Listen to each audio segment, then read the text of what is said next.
அப்ரகாமுக்குடைய சந்ததியாகிய ஈசாக்கை போலவே லோத்துவும் ஆசீர்வதிக்கப்பட்டவன்.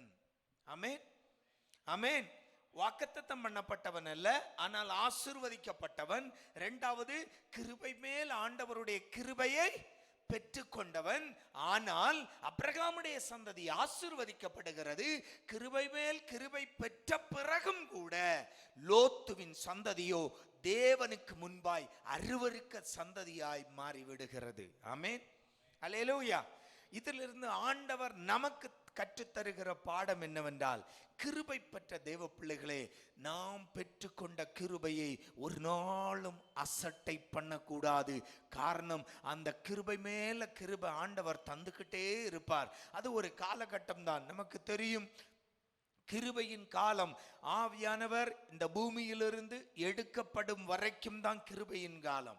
ஆவியானவர் எப்போ இந்த பூமியிலிருந்து எடுக்கப்படுகிறாரோ, இயேசுவின் 1000 வருட அரசாட்சி இந்த பூமியில் வரும். அப்பொழுது ஆவியானவர் இங்கு இருக்க மாட்டார். நாம் கிருபையின் காலத்திலிருந்து ராஜாதி ராஜாவின் நியாய சிங்காசனத்தின் முன்னால் நின்று விடுவோம். ஆமென்.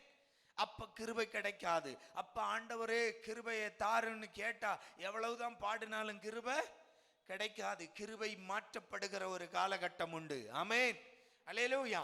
எனவே தேவ பிள்ளைகளே, நாம் பெற்றுக்கொள்ளுகிற ஆண்டவர் கிருபை மேல கிருபை தருவார். ஆண்டவர் கிருபை மேல கிருபை, அவருடைய இரக்கத்தின் மேல் இரக்கம், அவருடைய தயவை நமக்கு பெரிதாய் தந்தால் நாம் என்ன செய்யக்கூடாது? அதை லோத்துவை போல அசட்டை பண்ணிவிடக் கூடாது. ஆமென். அதனால்தான் இயேசுவின் 2ஆம் வருகை குறித்து சீசர்களோடு இயேசு பேசிக் கொண்டிருக்கும் போது சீசர்கள் அடையாளங்களை கேட்டார்கள். எப்பொழுது முடிவு வரும் ஆண்டவரே? ஏதாவது ஒரு அடையாளம் அப்படியே கொஞ்சம் போட்டு தாங்களே. ஆமென், அல்லேலூயா. அப்போ ஆண்டவர் சொன்ன காரியம், லோத்துவின் மனைவியை நினைத்து கொள்ளுங்கள். ஆமென், ஆமென், அல்லேலூயா, ஆமென்.